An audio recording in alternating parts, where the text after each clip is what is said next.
Hello mga kabel! Welcome back to our mini vlog for today's video. Tara, samahan niyo ako sa trabaho ko for today. Ngayong araw pala ay may reservation kami for 16 packs. It's like birthday lang po for family gathering. So ito, actually wala kaming table setup, pero ito gusto ng amo ko na pag may reservation may package.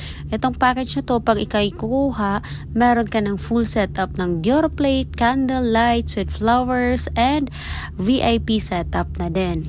And yes po, ako po yung nagsisetup nito.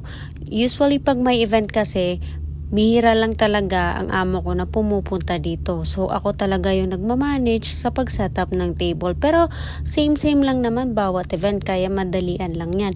Yun nga lang, bawat may event talagang may fresh flowers para maganda tignan. As you can see naman po, madaling setup lang. May kandila, may pa-vase, may full setup ng cutleries, may pa-Dior cup, Dior plates, at may candle lighting din. Nga pala, yung reservation na to is mamaya pa 4 PM. Pero ginawa ko na siya 2 hours ahead prior para naman hindi ako nagmamadali. At ayan na, tapos na ako. Full setup na. Thank you for watching!